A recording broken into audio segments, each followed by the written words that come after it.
하나님 말씀은 시편 27편 1절로 14절 말씀입니다. 구약성경 820쪽입니다. 시편 27편 1절로 14절까지 말씀입니다. 우리 한 절씩 교독하겠습니다. 여호와는 나의 빛이요 나의 구원이시니 내가 누구를 두려워하리요. 여호와는 내 생명의 능력이시니 내가 누구를 무서워하리요.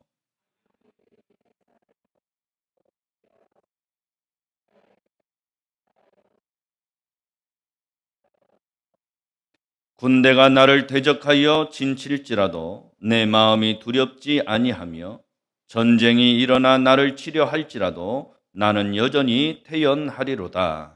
내가 여호와께 바라는 한 가지 일 그것을 구하리니 곧 내가 내 평생의 여호와의 집에 살면서 여호와의 아름다움을 바라보며 그의 성전에서 사모하는 그것이라.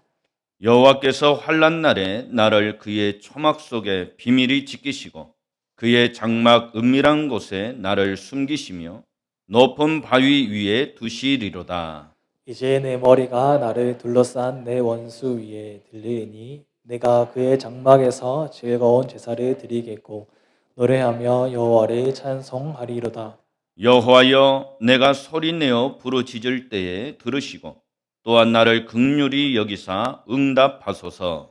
너희는 내 얼굴을 찾으라 하실 때에 내가 마음으로 주께 말하되 여호와여 내가 주의 얼굴을 찾으리이다 하였나이다. 주의 얼굴을 내게서 숨기지 마시고 주의 종을 놓아여 버리지 마소서. 주는 나의 도움이 되셨나이다. 나의 구원의 하나님이시여 나를 버리지 마시고 떠나지 마소서. 내 부모는 나를 버렸으나 여호와는 나를 영접하시리이다.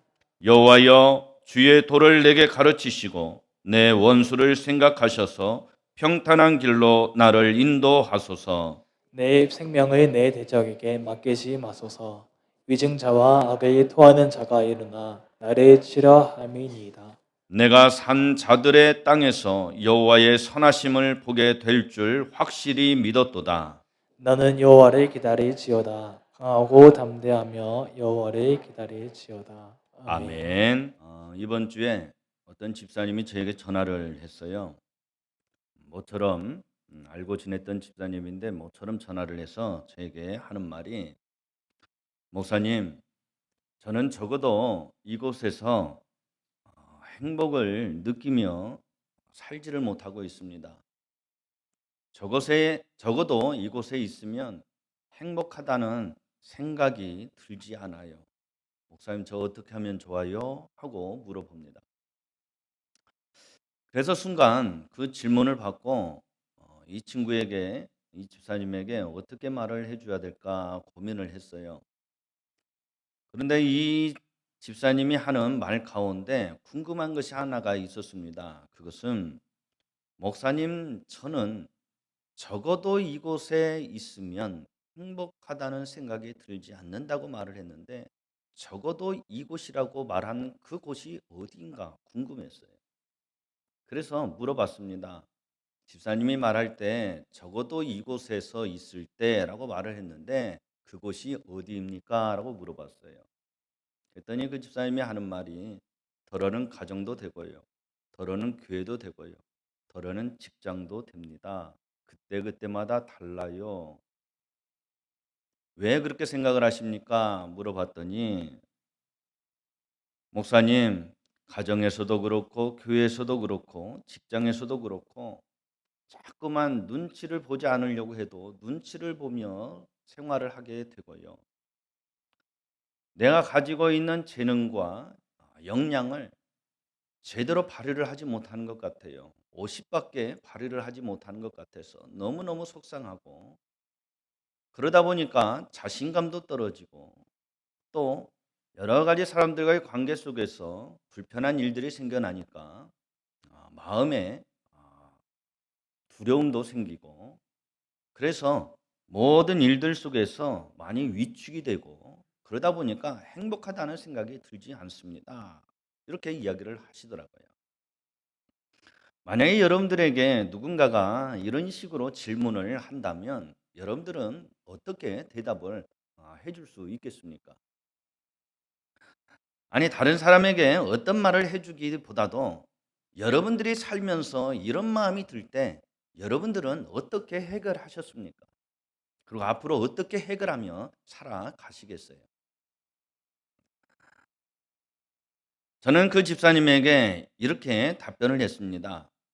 첫 번째 하나는 눈치를 보지 않고 싶은데 눈치를 본다고 말씀하셨는데 눈치를 보지 마세요 그랬어요. 그러니까 그 집사님이 저에게 말을 합니다. 아니 그런데 자꾸 눈치가 보여요. 그래요. 그럼 눈치를 보세요 그랬어요. 눈치를 보고 싶지 않다면 눈치를 안 보면 돼요. 그런데도 눈치를 보게 된다면 눈치를 봐요. 간단해요. 어떤 사람들이 그럽니다. 아이고 일어나야 하는데 몸이 사실 이건 핑계거든요. 일어나면 돼요.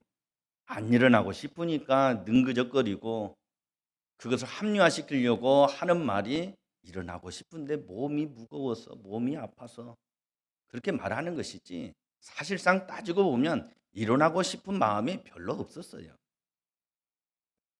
그래서 눈치를 보고 싶지 않은데 눈치를 보면서 살아요라고 말하길래 눈치를 보고 싶지 않습니까? 눈치를 보지 마세요. 그랬어요.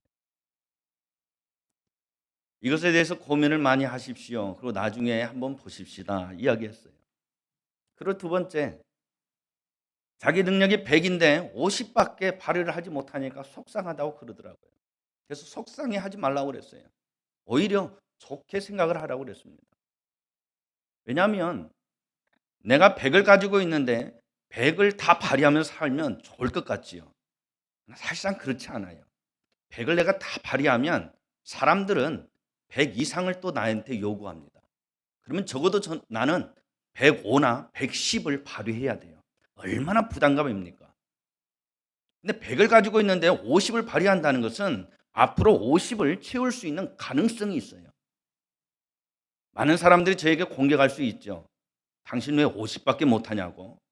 그리고 60이나 70을 가지고 있는 사람이 저에게 무시를 할 수도 있죠. 저는 콧방귀를 낍니다. 왜요? 60이나 70을 가지고 있는 사람보다 저는 100을 가지고 있는 사람이기 때문에 여유가 있어요. 그래서 집사님에게 50밖에 발휘하지 못하는 것 때문에 속상해하지 말라고 그랬어요. 직장 생활하면서 능력을 제대로 발휘하지 못한다라고 속상해하거나 그것 때문에 기죽지 말라고 그랬어요. 당신은 앞으로 50을 더 채우고 발휘할 수 있는 무한한 가능성을 가지고 있다. 그러니 현재를 좋게 받아들이고 좋게 활용을 하라고 그랬어요. 그리고 마지막으로 두려움이 생긴다고 그랬어요. 두려움 때문에 위축이 된다고 그랬습니다. 그래서 두려워하지 말라고 그랬어요. 두려움을 피하지 말라고 그랬습니다. 두려움을 마주하라고 그랬어요. 이 세 가지 이야기를 던졌어요. 전화 상황이지만은 아마 표정을 짐작을 해볼 때 머리를 극적극적거렸을 거예요. 뭔가 대단한 대답을 좀 듣고 싶었는데 마음의 위로를 받고 싶었는데 그러지 못한 답답함을 가졌을 거예요. 제가 이래 이야기를 했습니다. 한번 제 말을 곰곰이 곱씹어 보고 주중에 한번 만나십시다. 그러면 그것에 대해서 제가 더 장황하게 설명을 해드리겠습니다. 하고 이야기했습니다. 많은 사람들이 살아가면서 두려움으로 인해서 위축을 당하며 살아갑니다. 여러분들도 그런 경험이 있을 거예요. 또 앞으로 살아가면서 두려움이 밀려와서 그 두려움 때문에 위축이 된 삶을 살아가게 될 것입니다. 그러할 때 우리가 어떻게 해야 하느냐라고 하는 거예요. 많은 사람들이 이야기합니다. 두려움이라고 하는 것이 나쁜 것으로 생각을 하고 두려움은 물리쳐야 하는 대상이라고 생각을 해요. 그러나 사실 두려움은 그렇지만은 않아요. 두려움은 우리에게 좋은 영향을 주기도 합니다. 두려움은 우리로 하여금 보호와 예방을 갖게 해요. 그렇기 때문에 두려움은 좋은 것일 수도 있는 거예요. 어떤 심리학자가 논문에서 이런 이야기를 했어요. 개들을 연구했습니다. 개들을 가만히 보니까 사람들이 지나가는데 어떤 사람이 지나가면 유난히 짖어요. 근데 어떤 사람이 지나가면 짖지를 않아요.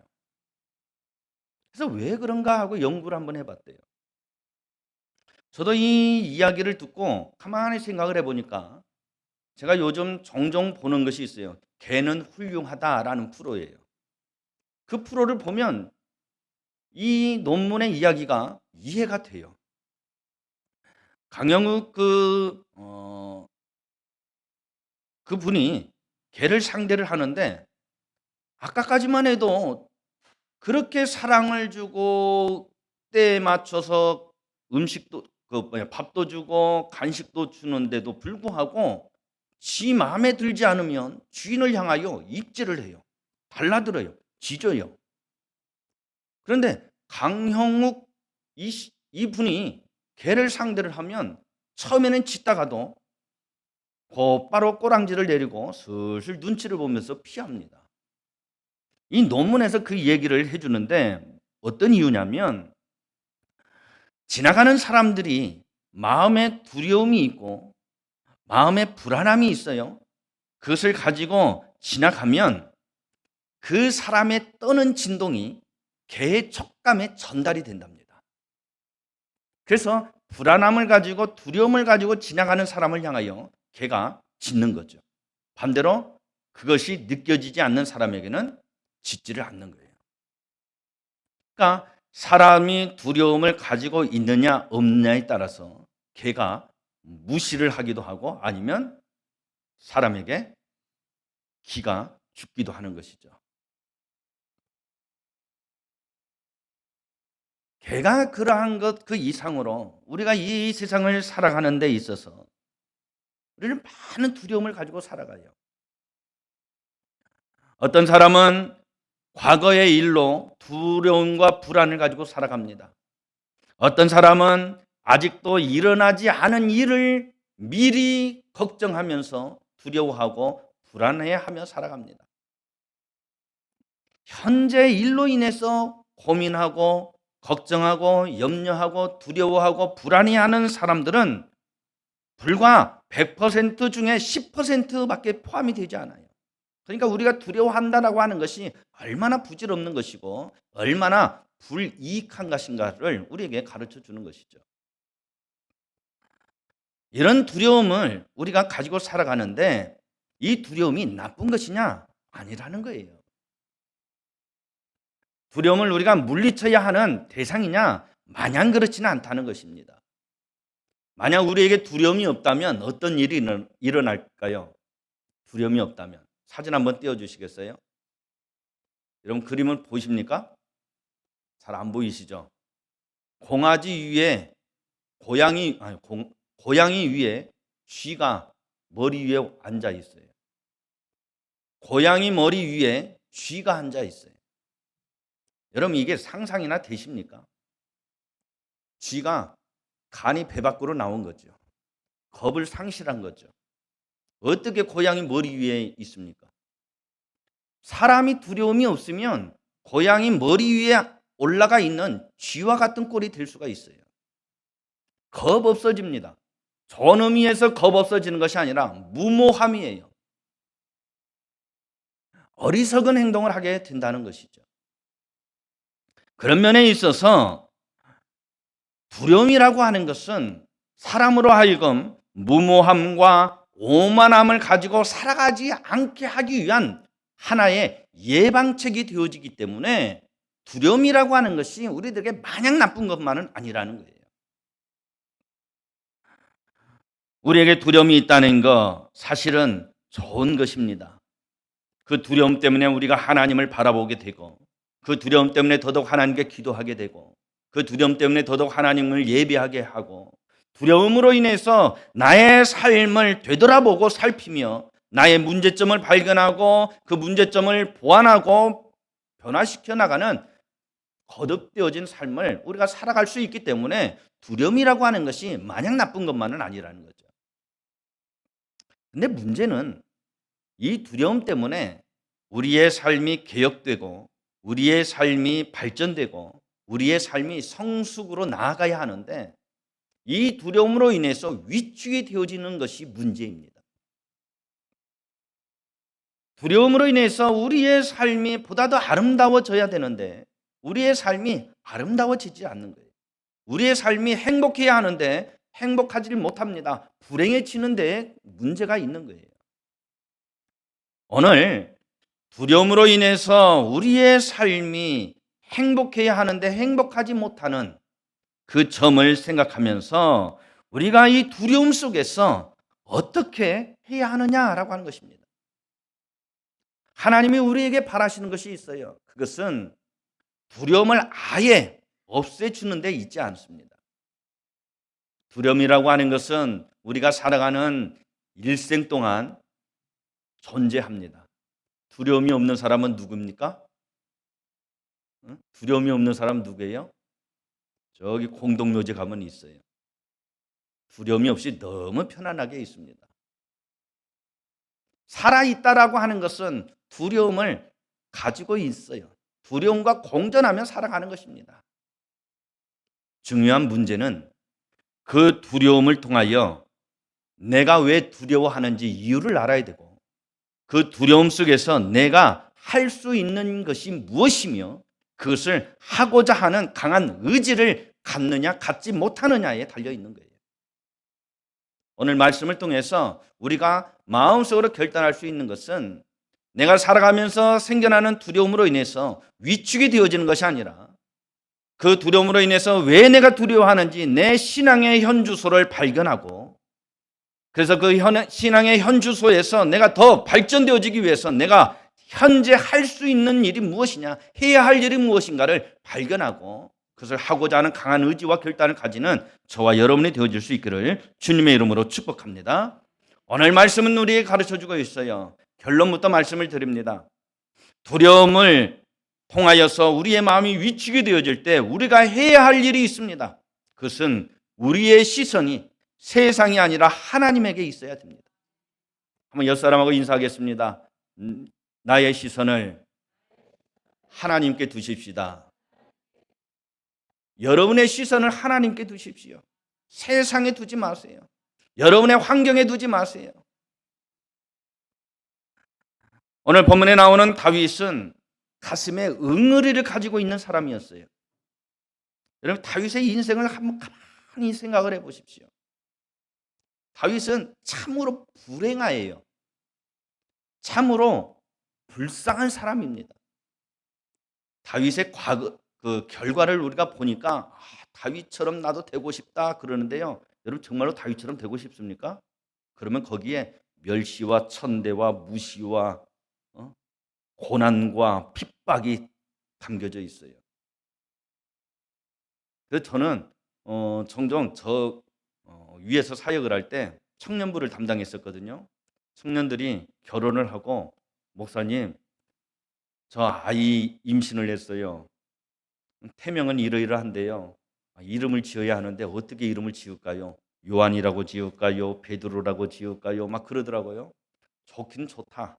그러나 그 사람들의 일생을 잘 생각해봐라. 마냥 화려한 것 아니다. 그들의 인생 가운데 굴곡이 있다. 만약에 너의 자녀가 베드로처럼 되어지기를 원하냐? 그렇다고 한다면 화려함만 보지 마라. 화려함을 만들기 위하여 얼마나 굴곡진 인생을 살았는지를 생각해봐라. 제가 이야기합니다. 다윗은 응어리를 가지고 있어요. 그 응어리가 다윗에게 두려움으로 발전이 되어졌습니다. 오늘 본문 10절 말씀을 한번 보십시오. 10절 말씀 같이 읽습니다. 시작. 내 부모는 나를 버렸으나 여호와는 나를 영접하시리이다 했어요. 내 부모는 어떻게 했다고요? 나를 버렸으니. 그의 아버지 이새는 다윗을 버린 것과 같아요. 하루는 하나님의 부름을 받고 대선지자 사무엘이 그의 다윗의 아버지 이새를 찾아갑니다. 그 이유는 사울 왕을 대신하여 이스라엘의 왕 기름 부을 받을 자를 찾기 위해서 하나님이 지시하신 이새의 집에 간 것이에요. 그래서 사무엘이 이새에게 이야기합니다. 너의 자녀들이 누구냐? 그 얘기를 듣자 이새가 사무엘에게 자기 아들들을, 들에 있는 아들들을 불러내고 사무엘 앞을 지나가게 합니다. 다 지나갔어요. 근데 사무엘이 이새에게 이야기합니다.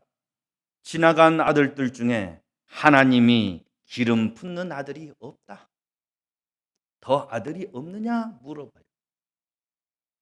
그때 이새가 사무엘에게 뭐라고 이야기합니까? 막내가 아직 남아 있는데 그는 지금 틀에서 양을 치고 있습니다. 그랬어요. 여러분, 이 말이 무슨 말입니까? 쉽게 말하면 하나가 있긴 있지만 그 아이는 아닙니다. 그 얘기. 그 아이는 이스라엘의 왕이 될 자격이 없습니다. 그를 주제도 못 됩니다. 라고 하는 식의 이야기인 겁니다. 왜냐하면 다른 자식들이 다 들에 있었어요. 들에 있는 아들들 다 불러 모았는데 왜 막내만 안 불렀을까요? 이새의 마음에 다윗은 별로 생각이 없었어요. 사랑의 정도가 약했습니다. 비전을 두는 비전이 별로 없었어요. 이런 마음을 다윗이 몰랐을까요? 알았겠지요. 들에 있었었는데 다른 형들은 다 아버지에게 불려갑니다. 근데 나는 불려주지 않아요. 그걸 모를 리가 없는 다윗이 그 들판에서 양을 치면서 얼마나 마음이 아팠겠어요. 얼마나 상실감을 가졌겠습니까? 나도 아버지의 아들인데 왜 나는 안 불러주지? 얼마나 괴로웠겠어요. 유년 시절을 그렇게 보낸 다윗이 마음에 사소한 것부터 시작하여 큰 일들을 경험할 때마다 마음에 두려움이 생겨납니다. 그것이 삶을 위축하게 만들게 되어졌을 거예요. 이런 다윗, 아버지로부터 사랑을 받지 못합니다. 아버지에게 사랑을 받지 못하는 이 다윗을 형들은 사랑으로 보듬어 주기는커녕 오히려 다윗을 향하여 여러 가지 불편한 말들을 내뱉습니다. 너는 이래서 안 돼. 너는 아버지의 아들이 아니라는 식으로 저주 섞인 말들을 합니다. 얼마나 마음의 상처를 입었겠어요. 의붓아버지도 아닌 친아버지가 나를 무시하고 나에게 사랑을 주지 않고 나의 친형들이 나를 감싸주기는커녕 오히려 나를 향하여 손가락질하고 무시하는 그 상황을 경험하면서 자란 다윗은 너무너무 마음이 아팠을 거예요. 이런 여러 가지 주변의 환경들이 다윗을 마구마구 흔듭니다. 다윗을 힘들게 합니다. 다윗을 괴롭힙니다. 다윗으로 하여금 마냥 위축되게 할 수밖에 없는 상황들이지만 그럼에도 불구하고 다윗은 어떻게 합니까? 다윗이 흔들렸습니까? 다윗이 주저앉았습니까? 다윗이 위축당하여 현재를 어렵게 힘들게 고통스럽게 살아갔습니까? 오늘 본문은 그것에 대하여 명확하게 우리에게 답을 주는데 결코 다윗은 그러하지 않았어요. 한번 확인해 보겠습니다. 10절 말씀 다시 한번 읽겠습니다. 10절 말씀 같이 읽습니다. 시작. 내 부모는 나를 버렸으나 여호와는 나를 영접하시리이다. 아멘. 여호와는 나를 영접하시리이다. 내 부모는 나를 버렸으나, 그래서 나는 고통스럽고 나는 우울하고 나는 처절하게 아픔과 상처를 가지고 있지만 하나님은 결코 나를 그렇게 하지 않는다. 하나님은 나를 결코 버리지 않는다. 그런 하나님을 나는 의지하겠다라고 이야기합니다. 오늘 본문 3절 말씀을 보면 군대가 나를 대적하여 진칠지라도 내 마음이 두렵지 아니하며 전쟁이 일어나 나를 치려할지라도 나는 여전히 태연하리로다. 이 말이 무슨 말입니까? 군대가 나를 대적하여 진칠지라도 나는 두려워하지 않고 전쟁이 일어나 나를 치려할지라도 나는 결코 흔들리지 않겠다는 거예요. 왜요? 하나님을 의지하기 때문에. 하나님만 의지하겠다라고 다윗은 결론 짓고 있습니다. 결단하고 있습니다. 즉 다윗은 그의 시선이 아버지에게 있지 않았어요. 그의 시선이 그의 형들에게 있지 않았습니다. 그의 시선이 하나님에게 있었어요. 그렇기 때문에 이런 고백이 가능했던 것입니다. 사랑하는 성도 여러분, 저와 여러분의 시선이 세상에 살아가지만 세상에 있는 것이 아니라 보이지 않는 하나님, 우리와 함께 하시는 하나님, 우리를 인도하시고 우리를 지키시는 하나님, 우리를 이끄시되 그 길이 푸른 초장과 쉴만한 물가가 되어지고 사망의 음침한 골짜기를 다닐지라도 해를 당하지 않게 하시는 그 하나님에게 있기를 주님의 이름으로 축복합니다. 우리의 시선이 세상에 있거나 사람에게 있으면 안 돼요. 그러니까 눈치를 보게 되는 거고, 그러니까 내 실력을 다하지 못함에 대하여 실망을 갖게 되는 거예요. 앞에서 잠깐 말씀드렸듯이 여러분, 내 어떤 그 능력을 100을 다 인정해 주지 않는다고 너무 속상해하지 마세요. 인정해 주면 쉽지가 않아요. 인정해 주면 좋을 것 같지만 인정해 주면 더한 노력이 필요한 것이고요. 그러니까 더 고단해질 수 있고요.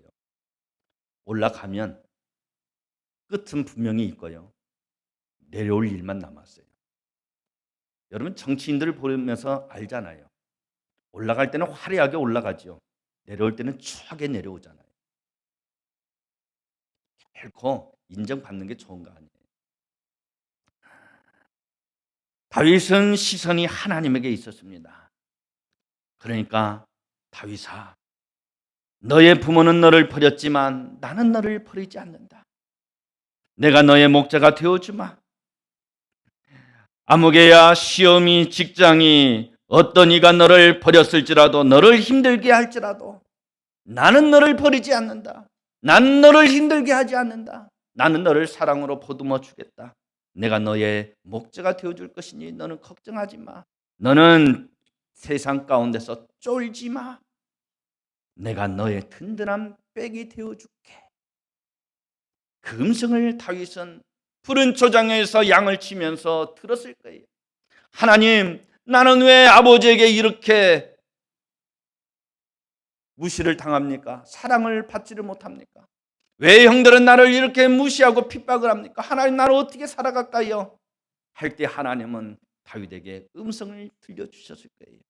그것이 다윗에게는 위로가 되고 다윗에게는 큰 힘이 되어졌을 것입니다. 오늘 말씀을 통하여 하나님이 여러분들에게 들려주시는 말씀을 들으실 수 있기를 원합니다. 여호와는 나를 영접하시리니, 이 말씀이 여러분의 고백이 되어질 수 있기를 주님의 이름으로 축복합니다.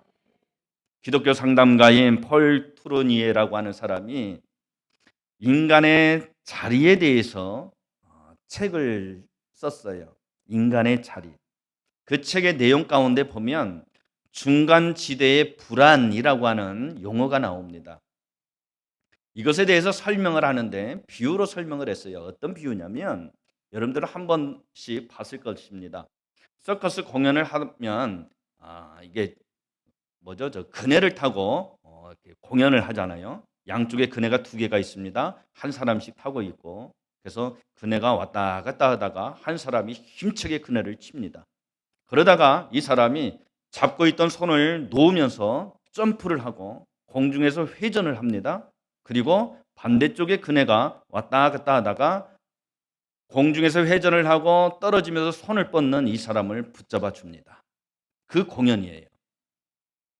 많은 사람들이 그 공연을 보면서 점프를 해서 공중에서 회전을 하고, 그래서 안전하게 다른 그네의 사람의 손에 붙잡힘을 당하여서 안전하게 다음 건너편으로 건너간 그 장면을 보면서 박수를 칩니다. 와, 잘했다, 잘했다. 그런데 여러분 가만히 보십시오. 공중 회전을 하고 건너편으로 건너간 사람이 훌륭합니까? 아니면 공중 회전을 하고 밑바닥으로 떨어지지 아니하도록 붙잡아준 사람이 더 훌륭합니까? 누가 더 훌륭할까요? 이 폴 투르니에라고 하는 사람이 말한 중간지대의 불안이라고 할 때 중간지대가 무엇이냐면 잡고 있던 그네를 힘차게 치고 가다가 손을 놓으면서 공중에 회전을 합니다. 이때는 의지할 대상이 없어요. 아무도 없습니다. 이때가 바로 중간지대라는 거예요. 이때는 불안함이 있습니다. 두려움이 있습니다. 그러나 그 두려움을 한 방에 날려주는 사람이 있습니다. 누굴까요? 반대편에서 그 사람의 손을 붙잡아주는 사람입니다. 그 사람이 없으면 아무리 공중회전을 멋있게 할지라도 그 사람은 밑으로 떨어질 수밖에 없어요. 아무리 손을 뻗는다 해도 붙잡아주는 이가 없으니 밑으로 추락할 수밖에 없죠. 우리가 이 땅 가운데 살아가면서 열심히 살고 최선을 다하고 우리가 가지고 있는 능력을 10분 발휘하여 훌륭한 일들을 많이 하는 것도 훌륭하지만, 그러나 반대편에 서서 타이밍을 맞추어서 우리의 손을 붙잡아주는 하나님이 없다라고 한다면 그 인생의 가치는 별로예요. 우리가 아무리 놀라운 계획을 세웠을지라도 붙잡아주시는 하나님이 없다라고 한다면 그 계획은 아름답게 이루어질 수가 없는 것입니다. 우리가 많은 타이밍을 가집니다. 많은 계산을 합니다. 그러나 우리의 계산보다, 우리의 타이밍보다 하나님의 계산과 하나님의 타이밍은 더 기가 막힙니다. 더 확실합니다. 더 분명합니다. 더 안전합니다. 우리의 시선을 두어라 라고 하는 말은 하나님의 타이밍에 두어라 라고 하는 말이에요. 하나님의 그 선택에 맡기라 라고 하는 말입니다. 오늘 다윗은 그런 고백을 하고 있습니다. 7절로 8절 말씀을 보면, 여호와여 내가 소리내어 부르짖을 때에 들으시고 또한 나를 긍휼히 여기사 응답하소서. 너희는 내 얼굴을 찾으라 하실 때에 내가 마음으로 주께 말하되 여호와여 내가 주의 얼굴을 찾으리다 했어요. 다윗은 고백합니다.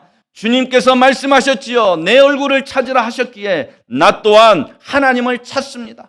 하나님의 얼굴을 찾습니다 라고 말합니다. 이 말은 무슨 말일까요? 이 말은 주의 얼굴을 찾으라 라고 하는 이 하나님의 말씀은 와서 나와 이야기하자라고 하는 말이에요. 다윗이 하나님의 얼굴을 찾겠습니다 라고 하는 말은 하나님 앞에 나아가 나의 사정과 처지를 가지고 하나님과 이야기하겠습니다 라고 하는 말입니다. 즉 우리식으로 말하면 기도하겠습니다 라고 하는 말이에요. 여러분이 어떤 일로 인해서 마음에 두려움이 생기고 그 두려움 때문에 위축이 되는지 모르겠어요. 마음에 우울함이 생기고 공허함이 생기고 외롭고 허전한지는 모르겠습니다. 그러나 그 일이 문제가 아니라 내가 기도하지 못함이 문제예요. 내가 나의 시선을 하나님께 두지 못함이 문제인 것입니다. 오늘 여러분들이 어떤 문제를 가지고 있든지 여러분의 시선이 하나님에게 있기를 주님의 이름으로 축복합니다. 하나님의 인재 안에 들어갈 수 있기를 원합니다. 예배가 성공되어지기를 간절히 원합니다. 하나님과 사귐 안으로 들어가기를 원합니다. 기도 생활이 이루어질 수 있기를 원합니다. 언제까지요? 답을 찾을 때까지요. 하나님을 의뢰하고 의지할 수 있기를 원합니다. 믿음을 가지기를 원합니다. 언제까지요? 변함없이 끊임없이. 그래서 여러분들에게 주문합니다. 제가 333 기도법을 만들었어요. 한번 화면에 띄워주시겠어요? 하나님, 제 마음의 평화를, 은혜를, 감사를 주옵소서. 여러분 마음에 두려움이 생길 때, 여러분 마음에 불안함과 걱정이 생길 때 저 기도를 하십시오. 3번을 반복해서 하십시오. 여러분 음식을 한 숟갈 집어넣고 아구작 아구작 씹는 것처럼, 맛을 느끼면서 씹는 것처럼 기도를 그렇게 하시는 거예요. 그냥 문장을 그냥 훅 읽는 것이 아니라 하나님, 제 마음의 평화를, 제 마음의 은혜를, 제 마음의 감사를 주옵소서. 3번을 반복하십시오.